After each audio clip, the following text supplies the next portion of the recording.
3 horas e 37 minutos, 13h37, 29 graus a temperatura em Novo Hamburgo.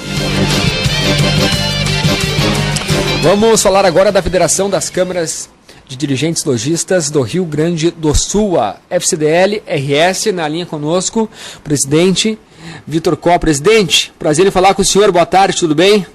Boa tarde, João Paulo Guzmão, boa tarde, ouvintes, tudo tranquilo. Bom, nós tivemos hoje, presidente, os dados sendo informados para a imprensa em relação ao balanço desse ano de 2014. Positivo, presidente? Muito positivo, embora que nós tivéssemos um ano cheio de situações que não prevíamos, né?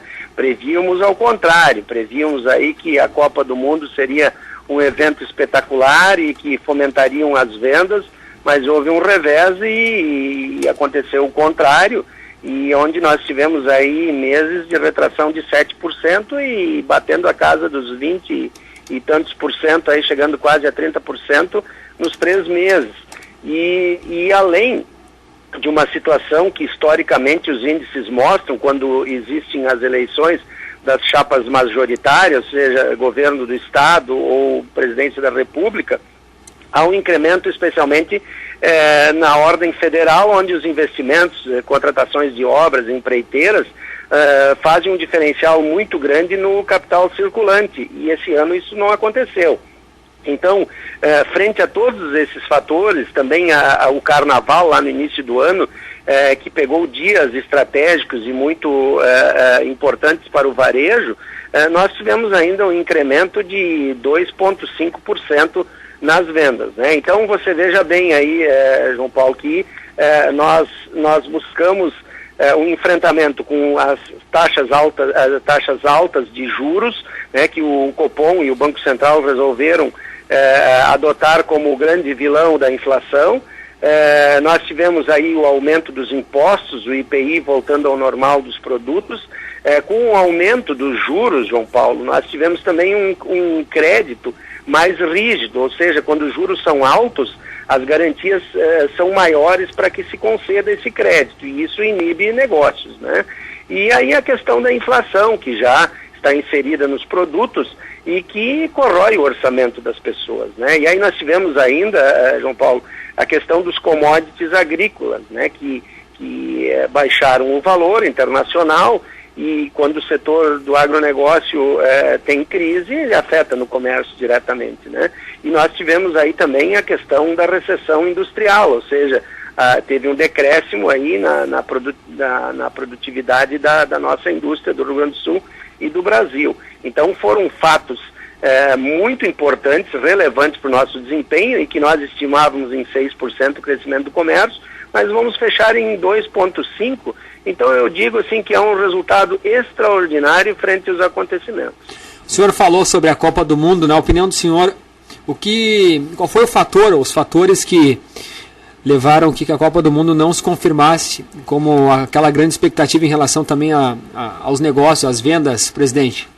Olha, eu acredito que foi despreparo da nossa parte, embora que como o Sebrae, nós 4 anos intensificamos treinamentos e capacitações, mas eu acredito que houve um erro estratégico de posicionamento do comércio.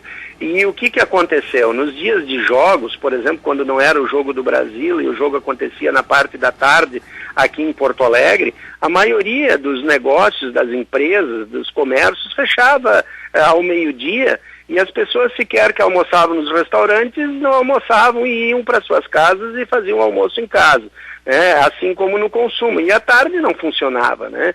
Então isso prejudicou. E nos dias de jogos do Brasil, então havia aquelas situações facultativas, e que muitas vezes, em razão do deslocamento nas grandes cidades, o comércio e as indústrias nem trabalhavam naquele dia, né? Então nós tivemos uma redução dos dias que a gente tem uma produtividade excelente em todos os setores.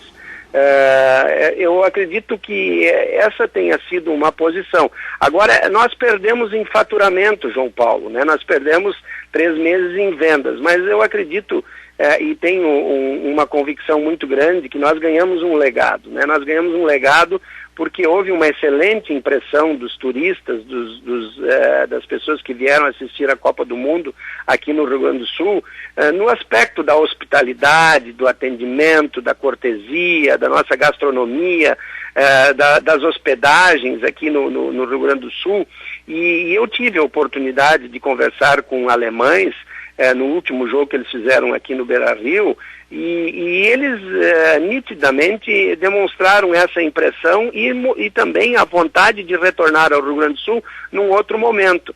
Então eu acredito sim que houve um ganho com a Copa do Mundo na questão de imagem do estado do Rio Grande do Sul, e que nós precisamos ainda aprender a ser aprender a ser profissionais no aspecto do turismo, porque o Rio Grande do Sul é abençoado e nós temos aí muitas vantagens se nós formos comparar com outros estados e também com outros países. Então, eu acredito que é um setor que pode ser muito explorado e é onde nós ganhamos em imagem nesse evento da Copa do Mundo. Eu estou conversando com Vitor Có, presidente da FCDL do Rio Grande do Sul, falando sobre o balanço divulgado hoje.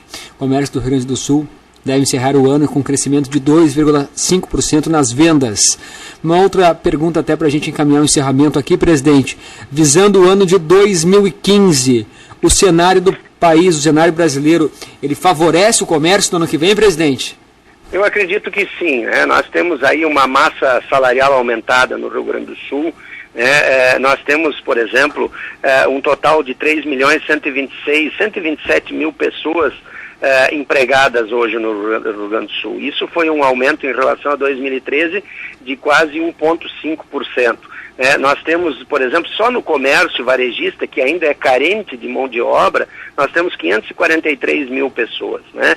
E isso, o resultado total do Rio Grande do Sul é uma renda de 6 bilhões 620 milhões, que é uma renda que está se mantendo os empregos, né, a massa salarial, e não existe nenhuma notícia de desemprego, né? Então só esse fato é de que haja uma continuidade. No entanto, João Paulo, nós não podemos esquecer de que, como hoje a competitividade é muito alta, né, e ela é globalizada, e hoje o seu concorrente não é mais aquele que vende o mesmo produto que você vende, né, mas a concorrência está em outros segmentos, como, por exemplo, uma TV por assinatura, uma viagem internacional, concorre diretamente com a sua atividade. Então, a saída para isso, quando especialmente os economistas preveem um ano de poucos investimentos, né, é a organização, é a aplicação de metodologia, é especialmente a adoção de planejamento para se ter uma visão sistêmica do setor onde se está inserido.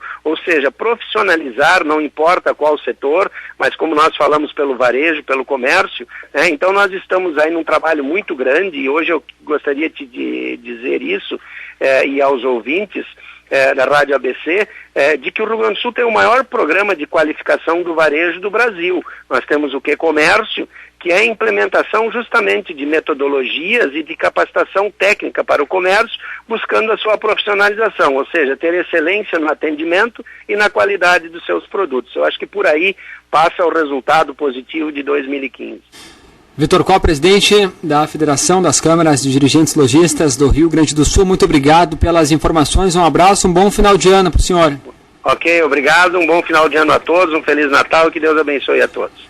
Agradeço novamente, presidente da FCDL do Estado, Vitor Có, falando do balanço do ano de 2014, conforme este balanço, o comércio do Rio Grande deve encerrar o ano com um crescimento de 2,5% nas vendas. E, é claro, projetando já o ano de 2015. Faltando 14 minutos para as 4 horas da tarde.